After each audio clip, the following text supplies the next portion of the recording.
JF की, ये किसका इंजन लगा रहे हैं? रशियन इंजन लगा रहे हैं। रशियन इंजन, बिल्कुल। मतलब ना इसमें चाइनीज इंजन है ना पाकिस्तानी? नहीं, रशियन इंजन है। और हम लगा रहे हैं अमेरिकन इंजन। American engine. मैं पढ़ रहा था तेजस के बारे में, तो मैंने ये देखा कि जितने हमें चाहिए उतने हमें मिले नहीं अभी तक। स्क्वाड्रंस जितने होने चाहिए उतने पूरे भी नहीं हुए। इसके पीछे एक बहुत बड़ा कारण है कि हमने कावेरी इंजन डेवलप नहीं किया, जो स्वदेशी इंजन है, इस पर हमने बहुत बात की पॉडकास्ट में, और पॉडकास्ट बहुत चला। फिर हमने यूज किया अमेरिकन इंजन, वो भी हमें पूरे नहीं दे पा रहे हैं, जिस वजह से गति जो है बढ़ नहीं रही है हमारी। अब मैं समझना चाह रहा हूं कि वो हमें इंजन तो दे नहीं रहे, क्योंकि उनका ये कहना अमेरिकन का कि हमारे पहले पूरे हो जाएं। हम तेजस के एक्सपोर्ट पर इतना क्यों उतारू हैं जब हमारे स्क्वाड्रंस पूरे नहीं हो रहे? अच्छा प्रश्न पूछा आपने, और कई सारे लोग भी यही पूछ रहे हैं कि जब हमारे खुद के स्क्वाड्रन नंबर इतने लो हैं तो आप इसको एक्सपोर्ट क्यों कर रहे हैं? But you know the thing is that आप वेट नहीं करेंगे तब तक, क्योंकि हमारी जो रिक्वायरमेंट है बहुत बड़ी रिक्वायरमेंट है। We have a requirement almost 200 जहाज की ऑर्डर हमने ऑलमोस्ट 180 जहाज के दे दिए हैं हमने HAL को। But we cannot wait for exports to be halted उस टाइम की, कि हम सिर्फ इंडियन एयरफोर्स को ही देंगे तब तक। You will have to find other ways, कि अगर हमें एक एक्सपोर्ट ऑर्डर मिल गया हो एक तेजस का, you will have to find another way. आप दूसरे कंपनी को दे दीजिए इसको। HAL should open up another assembly line. वो तो ऑन द कॉन्ट्ररी वो काफ़ी पॉजिटिव है। उनको लगता है कि अगर हमें ऑर्डर्स, एक्सपोर्ट ऑर्डर्स आ गए तो हम दोनों को दे सकते हैं। We can meet Indian air force requirements. ये बात कौन कह रहा है? HAL का मानना जिसने अपना अभी पहली डिमांड पूरी भी नहीं की इंडियन एयरफोर्स की। जी, उनके काफ़ी सप्लाई चेन इश्यूज हैं तेजस को लेके, एंड जिसको लेके इंडियन एयरफोर्स बहुत नाराज़ है। क्योंकि आज बयान आए थे। बिल्कुल।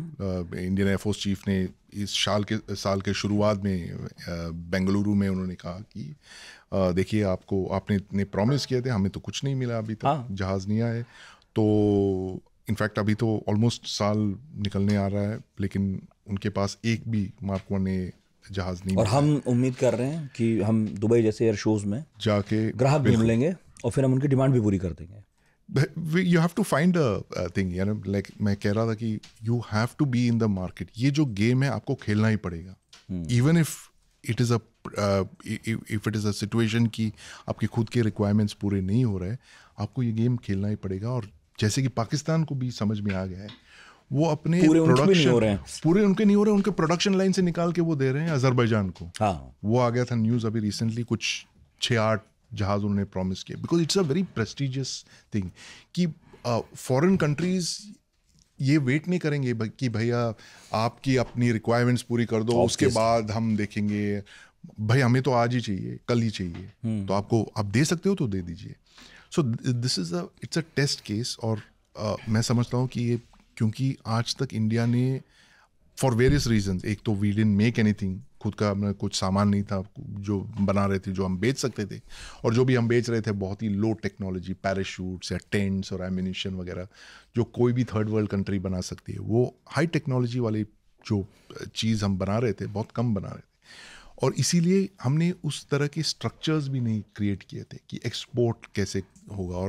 और ये मैं एक्चुअली देखता हूँ जब भी मैं एयर शोज़ जाता हूँ, डिफेंस एग्जीबिशन जाता हूँ, ये एक तरह के एक सरकारी एटीट्यूड है इसको लेके।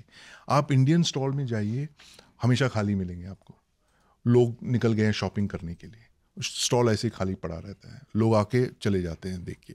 वेयरएज अदर स्टॉल्स में आप जाते हो, खास करके जब प्राइवेट सेक्टर, जिसने अपने खुद के पैसे लगा के वो स्टॉल डाल दिया, वो मतलब एकदम पैशनेट है, लोगों को खींच के ला रहा है अपने स्टॉल पे, देख लीजिए मैं ये सब कर रहा हूँ, राइट। तो वो एक सरकारी माइंडसेट भी है जो हमें पीछे ये कर रही है, जस्ट कीपिंग अस बैक।